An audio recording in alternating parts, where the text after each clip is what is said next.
Bonjour à toutes et à tous, bienvenue dans l'école du futur, je suis ravie de vous retrouver. Au sommaire de cette émission, on ouvre comme toujours avec notre focus. Chercheuse passionnée, elle explore les mystères de la mer et scrute la génétique pour comprendre l'évolution du cancer grâce aux mollusques. Elle incarne une nouvelle génération de scientifiques engagés. Et on découvre dans un instant le portrait d'Alicia Lopez-Broussos. Et puis, l'école est censée offrir les mêmes chances à tous les élèves, mais dans la réalité, les trajectoires scolaires restent profondément marquées par l'endroit où l'on grandit, par l'environnement social et par l'accès ou non aux bonnes informations au bon moment. Alors aujourd'hui, dans l'école du futur, on s'interroge sur ce que les inégalités disent de notre système éducatif et surtout sur les leviers possibles pour que l'école tienne enfin sa promesse d'égalité. Et pour en discuter, nous recevons aujourd'hui Étienne Porche. Bonjour. Bonjour Lisa. Vous êtes cofondateur et CEO de Les Sherpas. On va découvrir tout ça ensemble dans un instant, mais d'abord, vous le savez, c'est le focus.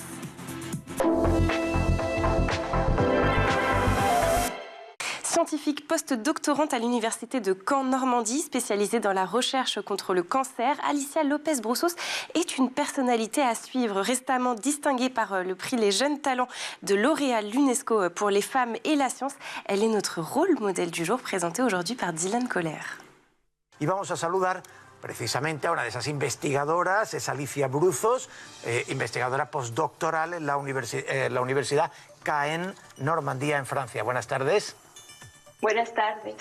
Nous célébrons aujourd'hui une étoile montante de la science, Alicia Lopez-Broussos.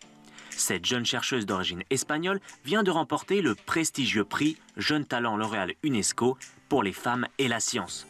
Une reconnaissance qui met en lumière un travail aussi captivant qu'inédit. Imaginez un instant, si des cancers transmissibles chez les organismes marins pouvaient détenir des secrets sur cette même maladie, mais à échelle humaine.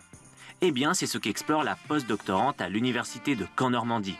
En quête de réponses dans les profondeurs de la mer, ces découvertes pourraient ouvrir de nouvelles voies dans le traitement de cette maladie complexe. Le cancer étant la première cause de mortalité prématurée en France. Le prix qu'elle a reçu n'est pas qu'une simple récompense, mais un véritable encouragement dans la poursuite de son travail. Alicia Lopez-Broussos prouve aujourd'hui que la curiosité et la détermination peuvent mener à des avancées majeures dans la recherche scientifique. Avec son enthousiasme et son engagement, elle montre que les femmes ont un rôle essentiel à jouer dans un secteur principalement masculin. Rôle qu'elle représentera bientôt à la tête de son propre laboratoire à Brême, en Allemagne. Une figure modèle qu'on ne manquera pas de suivre de très près dans les années à venir. Y por supuesto, muchísimas gracias al Foro Iberoamericano de los Recursos Marinos y la Acuicultura y a ti por dejarme compartir con vosotros esta historia. Allez, chose promise, chose due, on va parler d'égalité des chances dans cette émission, un principe fondateur de notre système éducatif, mais dont la réalité continue bien évidemment d'interroger. C'est en tout cas ce que révèle une enquête de l'IFOP menée pour les Sherpas, selon laquelle 68% des parents estiment que la qualité de l'enseignement varie fortement selon les territoires. Alors que disent ces chiffres et tant d'autres de cette étude de notre école? Que révèle-t-il des parcours scolaires, de l'orientation et de la capacité de notre système à s'adapter à tous les élèves? C'est tout l'enjeu de cette émission.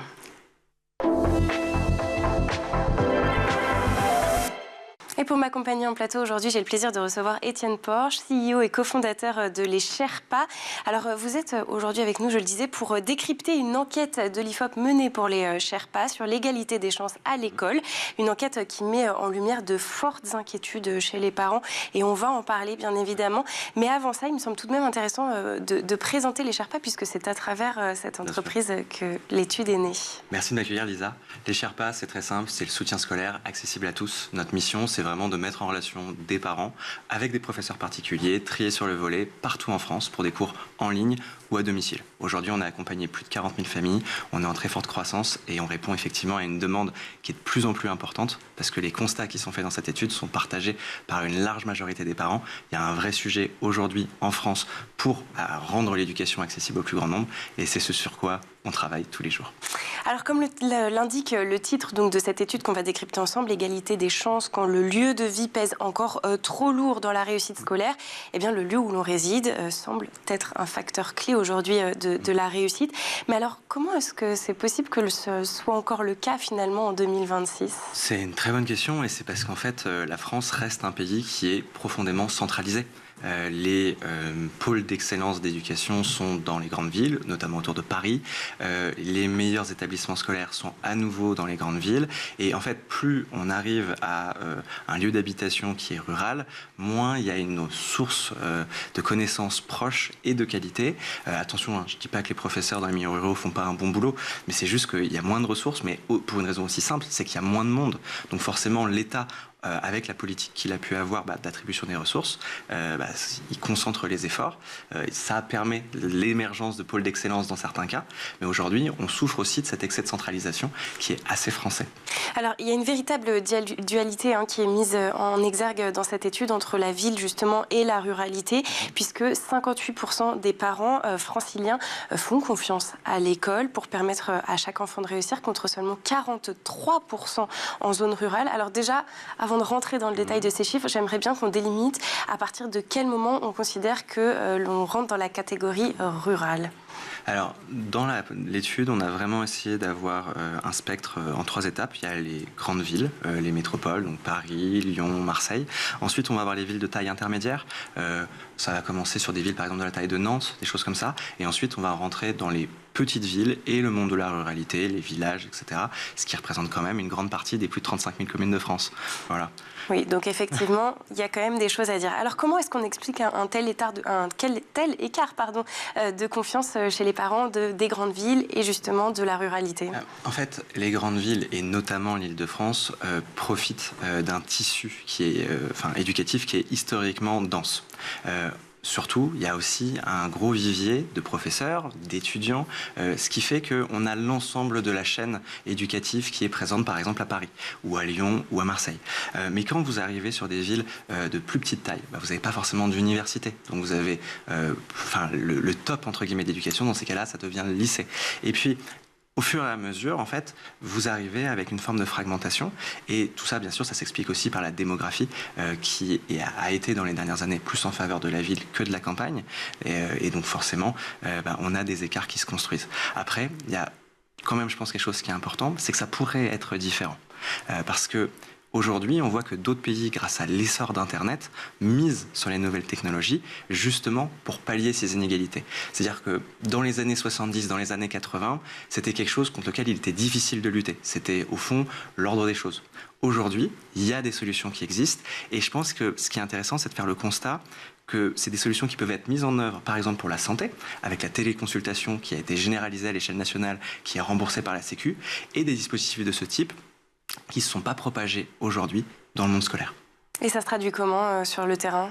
Un exemple très concret, alors dans notre métier des cours particuliers, on a la chance en France de profiter de la réduction du crédit d'impôt qui permet que les cours particuliers à domicile soient déductibles à 50% des impôts. Donc concrètement pour les familles, c'est extraordinaire.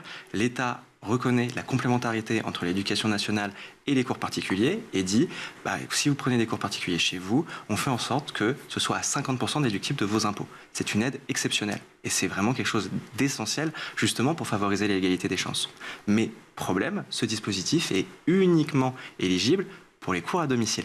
Sauf que, comme on le disait, dans la ruralité, dans les petites villes, vous avez moins de personnes qui sont en capacité tout simplement d'enseigner. Vous avez moins de sachants qui sont disponibles.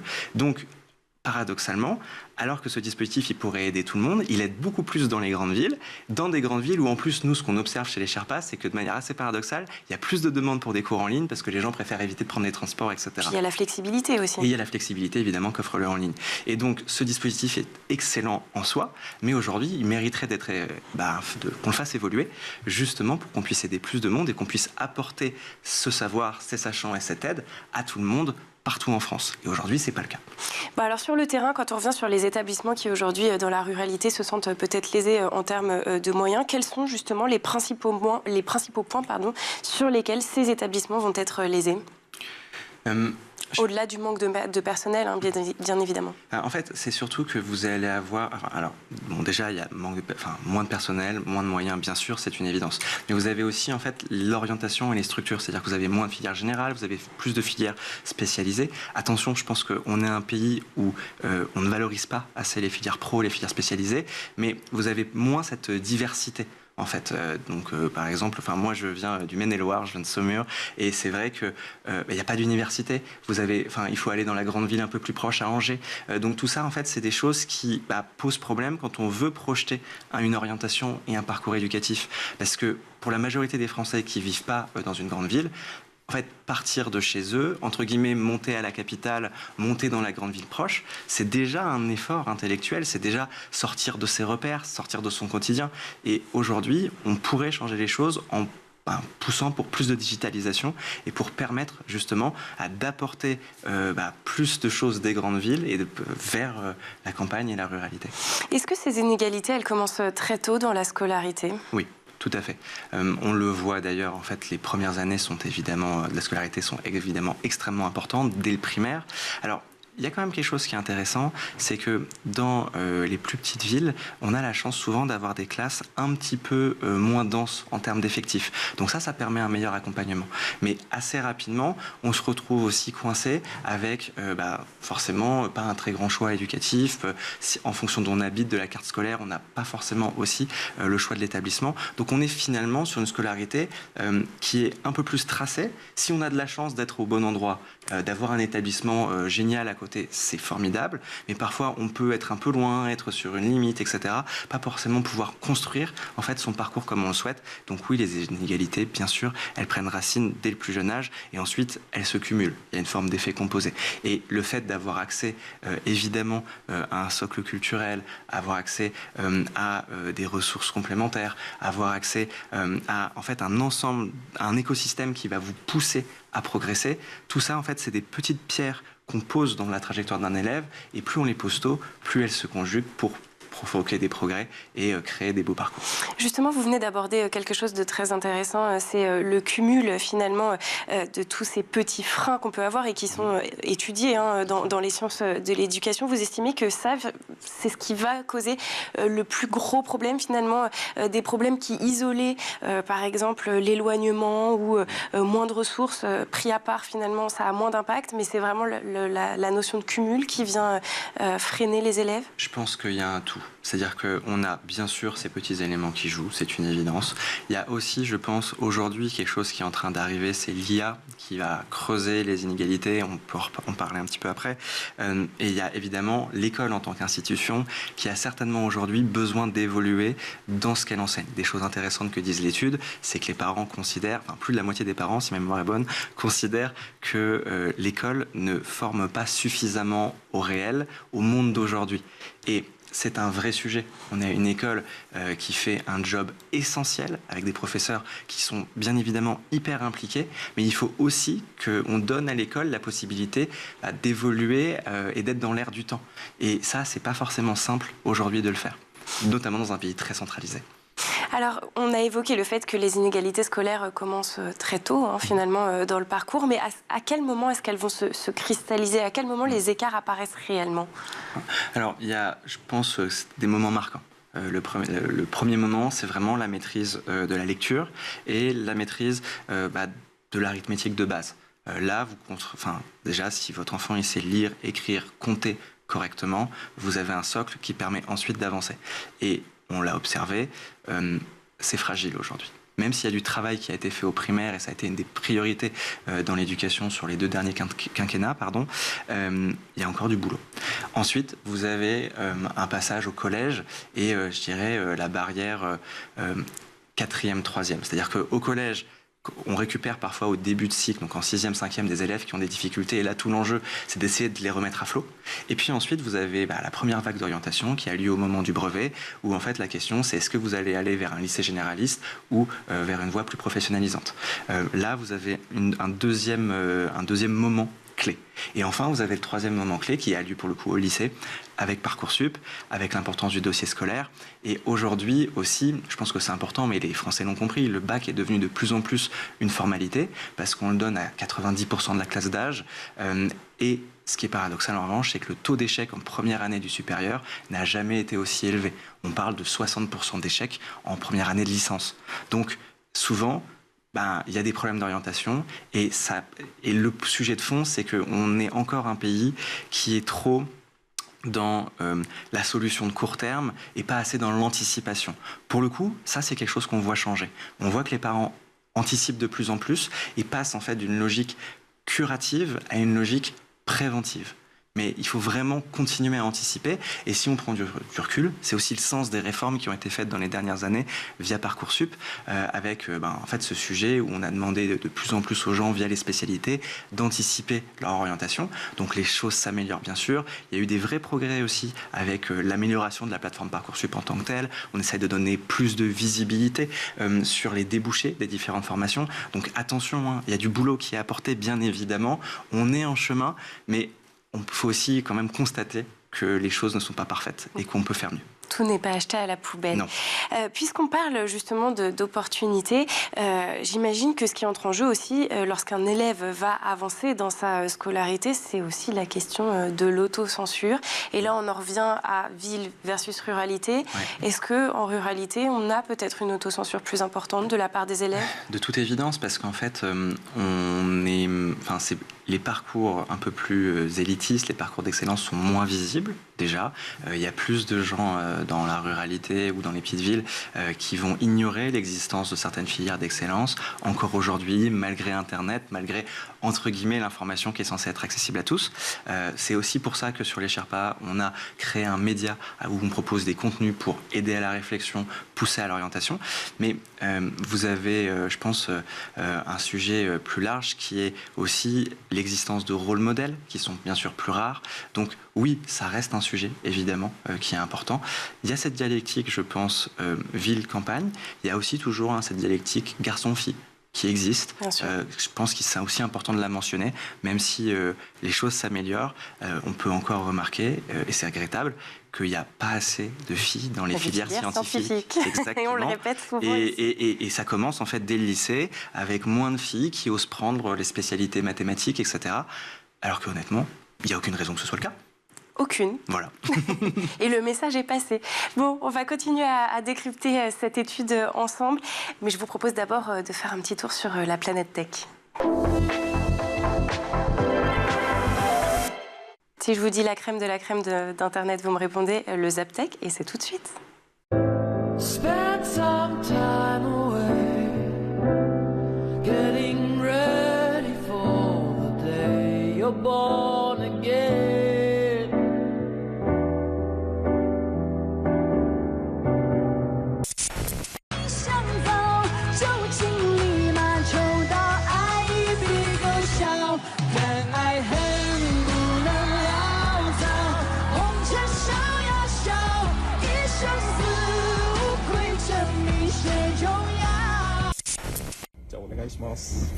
はい、こちら黄色のですね、レバーを手前に引いていただきます。で、黒のレバー持っていただきまして、引き出していただきます。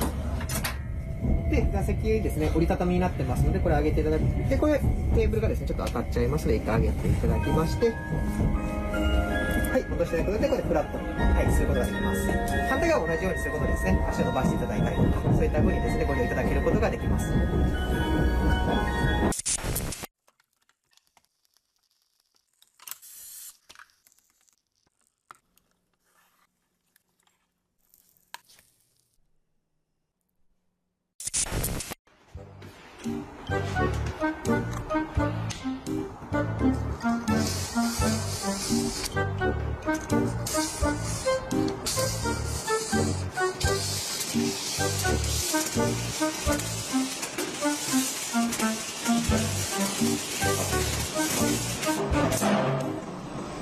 Excuse me, what the fuck?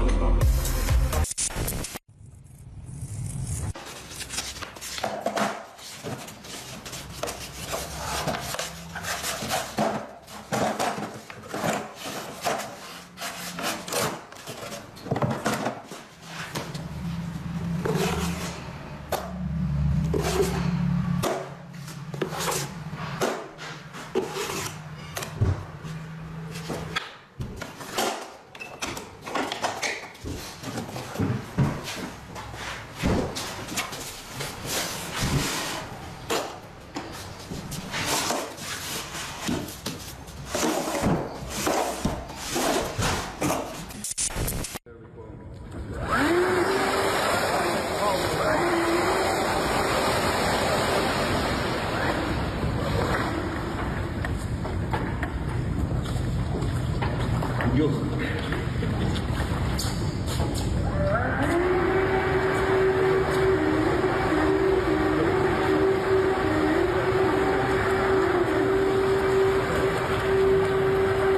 si vous nous rejoignez sur School TV, bienvenue dans l'école du futur avec mon invité Étienne Porche, CEO et cofondateur de l'Esherpa. On est en train de décrypter une étude menée par l'IFOP sur l'égalité des chances et on va continuer tout de suite en seconde partie d'émission. Étienne, juste avant de partir en pause, on était en train d'évoquer dans la notion d'égalité des chances la question de l'autocensure des élèves, le manque aussi de rôle modèle.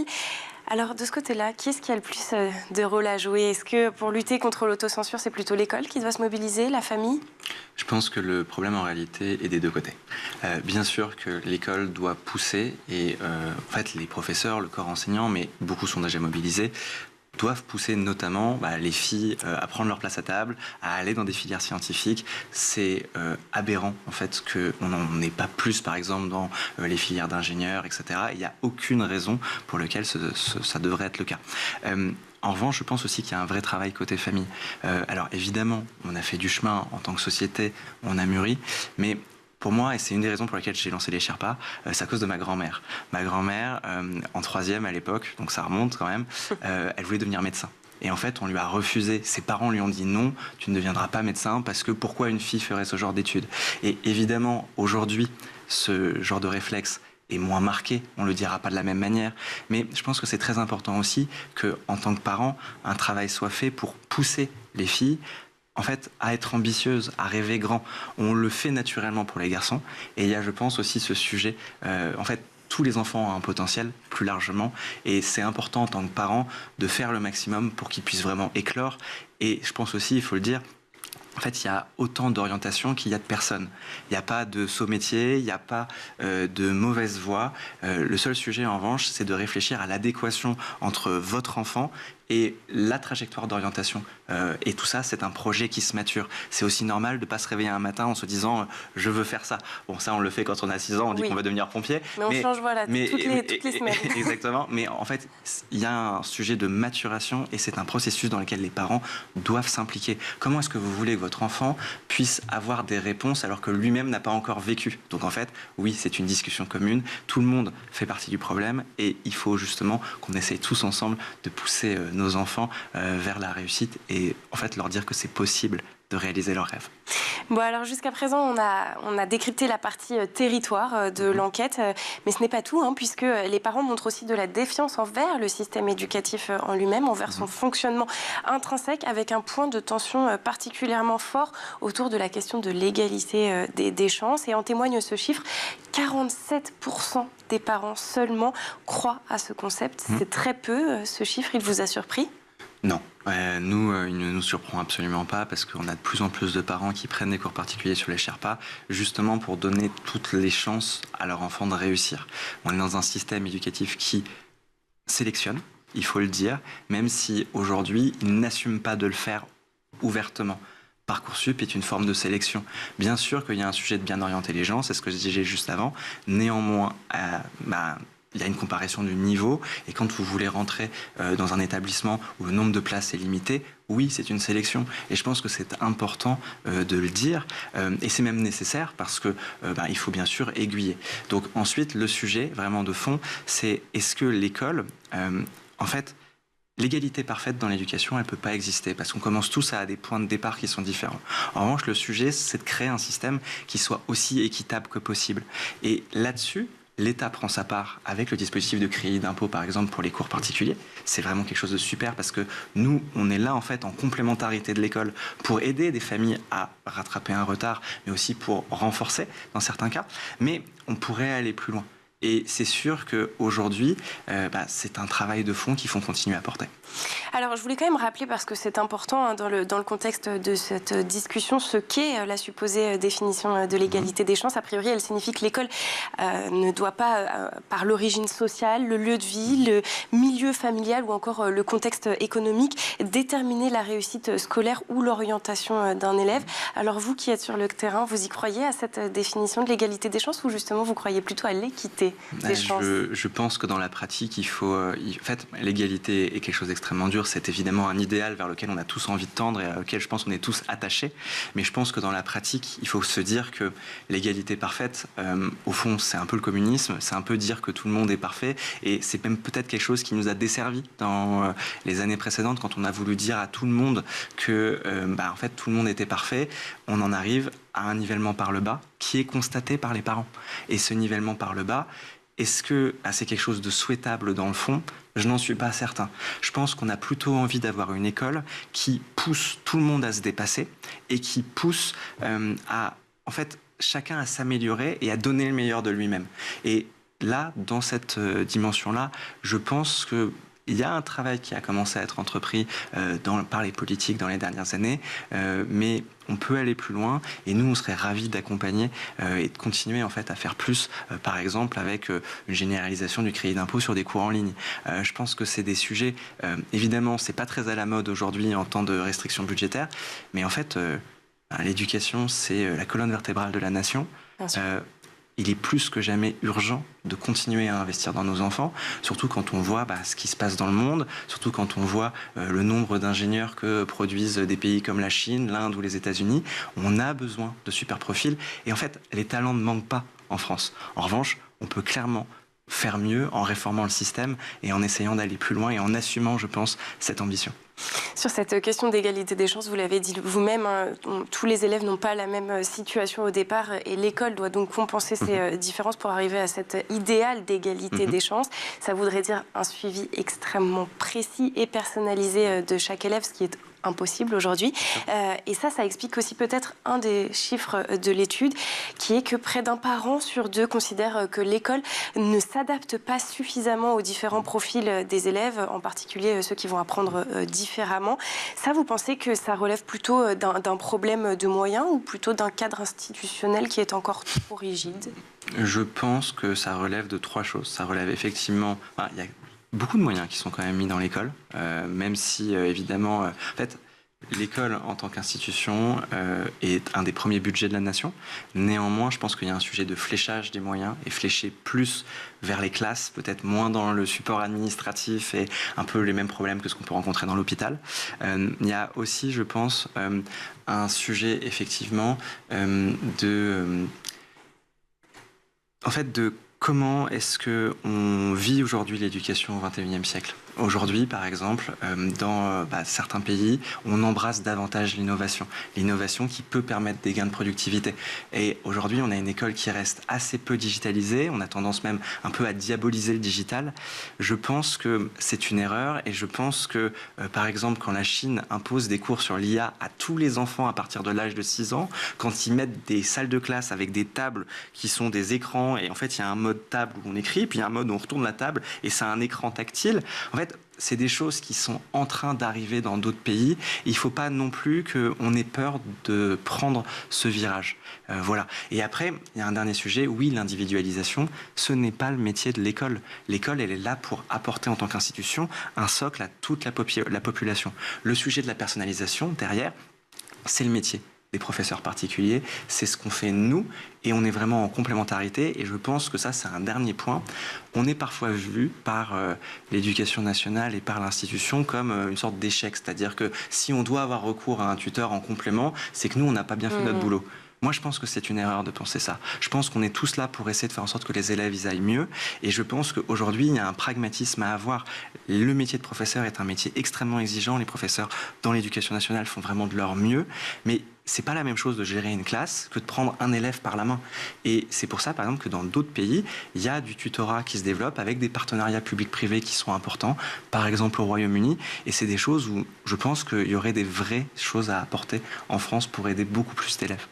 Bon, l'émission va toucher à sa fin en quelques mots, du coup, mais il est important de l'aborder. Vous avez commencé à le faire, c'est l'intelligence artificielle. Est-ce que c'est vecteur de plus d'égalité ou au contraire, on les creuse, les inégalités? À court terme, c'est vecteur d'inégalité. On l'observe. observe, il y a une étude du MIT qui est sortie en 2025 qui montre que la majorité des élèves se sert de l'intelligence artificielle en fait, pour bâcler ses devoirs et avoir plus de temps libre. Mais une minorité s'en sert très bien et ça lui fait augmenter son niveau. Tout le sujet, c'est de faire en sorte qu'on arrive à déplacer l'apport que peut avoir l'intelligence artificielle sur l'ensemble des élèves. C'est des sujets sur lesquels on travaille actuellement sur les Sherpas, mais je serais ravi de revenir dans une autre émission pour en parler. Eh bien, écoutez, le rendez-vous est pris. Merci beaucoup, Étienne Porche, d'avoir été avec Lisa. nous. Je le rappelle, vous êtes cofondateur de Les Sherpas. Merci aussi aux équipes en régie et à Lilian Brémond d'avoir produit cette émission. Et surtout, merci à vous de nous avoir suivis. On se retrouve dès demain à 12h30 sur School TV. D'ici là, portez-vous bien.